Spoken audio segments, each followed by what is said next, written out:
지금 제 앞에 우리 PD 네 분 앉아 계신데요. 근데 오늘부터는 몇 대 몇 하고 그다음에 플러스 알파로 내가 설명을 할 거거든. 그때 병원 관계라든가 또는 합의 관계라든가 소송 관련된 거라든가 뭐 소득이라든가 일반적으로 교통사고는 세 가지로 구성됩니다. 교통사고 나면은 내가 손해를 본 거죠. 그래서 손해배상을 받아야 돼요. 손해배상은 원래 내가 돈이 안 나가야 되는 게 돈이 나가게 되는 거, 또는 들어와야 될 게 못 들어온 거, 그리고 정신적 손해. 이렇게 세 가지입니다. 그래서 사람이 다친 걸 기준으로 하면은 내가 얼마 벌던 사람인데 다쳐서 병원에 입원해 있는 동안에 돈을 못 벌었다. 돈 못 벌은 손해가 소극적 손해라고 그래요. 돈이 들어왔을 텐데 안 들어온 거예요. 소극적인 손해는 내 소득이 얼마냐에 따라 달라지죠. 내 소득과 그리고 입원 기간이 얼마인지, 그리고 또 퇴원한 다음에도 장애가 남으면은 장애만큼은 일을 못 해요. 예컨대 장애가 30% 남았다. 그러면 내가 100개 일을 할 수 있었는데 30개를 일을 못 하는 거예요. 물론 회사에서 계속 근무하면서 30% 장애를 안고서 계속 근무하면서 월급을 똑같이 받을 수 있죠. 하지만 내가 30개만큼 못하는 걸 극복하느라 고생하죠. 그래서 장애가 30%면 30%만큼 나한테 내가 벌던 손해 곱하기 500만 원 월급 곱하기 30% 매달 그만큼 손해를 보는 겁니다. 그 장애 기간 동안. 영구장애면은 내가 돈 벌 수 있는 기간 동안 계속해서. 한시장애면은 3년이다 그러면 3년 동안. 그리고 또 치료비는 보험사가 대주죠. 네, 치료비는 보험사 대주는데 보험사가 대주지 않는 치료비도 있습니다. 또 내가 낸 치료비도 있겠죠. 보험으로 또 안 되는 거요. 비급여. 네, 그런 것은 또 내가 또 받아야 돼. 내 돈이 나간 거. 그리고 또 내 차 수리비. 수리비도 보험사가 해주면 다행인데 안 해주면 내 차 수리비. 내 돈이 나간 거. 그러니까 들어올 게 안 들어온 손해, 또 안 나가도 될 게 나간 손해, 거기에 대해서. 그리고 또 다치거나 사망했을 때는 정신적인 손해, 위자료. 이렇게 세 가지로 구성됩니다. 근데 그게 나한테 잘못이 하나도 없으면 100% 다 받죠. 하지만 나한테 잘못이 있으면은 그 내 잘못만큼 빼고 나머지를 과실만큼 빼게 됩니다. 한편 보험사 내준 치료도 공짜는 아니에요. 나중에 정산을 하게 됩니다. 내 과실만큼은 내 과실이 30%다. 보험사 1,000만 원 대줬다. 그럼 300만 원은 내가 나중에 토해내야 돼요. 즉 내가 받을 것에서 그만큼은 빼고 계산합니다. 그런데 그렇게 계산했더니 오히려 마이너스가 되더라. 내가 토해내야 된다. 토해내야 되게 되면은 그럼 그냥 빵으로 처리해.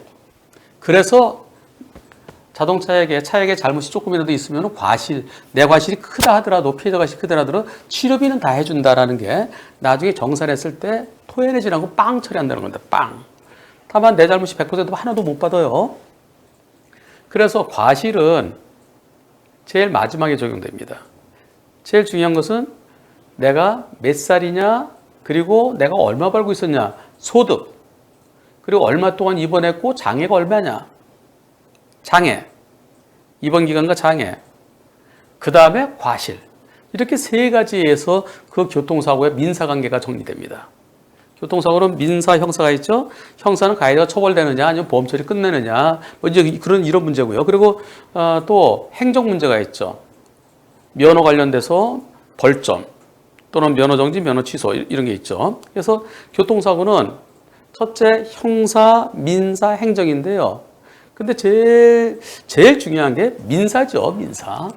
요즘은 교통사고로 처벌받는 경우는 별로 없습니다. 사망사고, 뺑소니, 12대 예외 사유, 뭐 이런 것들은 그리고 또 종합보험 안 됐을 경우 그런 경우는 처벌되지만 일반적으로 다 보험 처리 그냥 끝나고 나중에 벌점과 범칙금 먹고 남는 것은 피해자로서는 보험사의 문제예요. 대부분 종합보험에 가입되어 있으니까. 지금까지는 이제 형사에 대한 얘기는 제가 종종 많이 설명드렸어요. 형사 몇 대 몇 했는데 그 이외에 나머지 더 많은 부분도 그런 내용이 올라올 때마다 설명을 드리겠습니다. 그래서 단순한 몇 대 몇을 떠나서 그 사고에 있어서 궁금해하는 모든 것들, 질문이 올라올 때마다 그때마다 제가 설명을 해서 데이터를 쌓아나가도록 하겠습니다. 한문철 변호사가 그럼 몇 대 몇으로 생각하시는데요. 몇 대 몇이 아니라 교통사고를 소송을 많이 한 사람이죠. 6천 건의 교통사고를 소송 진행했으니까 교통사고 관련해서는 조금 더 많이 처음에 딱 보면 저게 포인트가 뭐고 다툼이 뭐고 나중에 어떻게 흘러갈 것이다. 그리고 저희 보험사에서는 어떻게 얘기할 거고, 그리고 경찰에서는 어떻게 얘기할 거고, 그리고 나중에 법원에서는 어떻게 될 것이다. 그걸 제 나름대로 여태까지 6천 건을 봐왔고요. 또 저한테 질문이 수만 건이 있었죠. 그것을 토대로 해서 여러분께 설명드리는 겁니다. 몇 대 몇은 여러분들도 이거 몇 대 몇 대충 이제 아세요. 그런데 몇 대 몇 말고 제가 오늘도 몇 개 설명드릴 건데요. 그 누구도 설명하기 힘든 것들. 교통사고 소송을 최소한 1000건 이상 해봐야 알 수 있는 것들. 그런 사람이 우리나라에 거의 없습니다. 그리고 자기 머릿속에는 알고 있지만 그것을 말로 쉽게 풀어서 설명할 수 있는 사람도 드물겠죠. 그리고 실제 사고와 관련돼서 거기서 설명드리는 거. 이게 진정한 데이터입니다.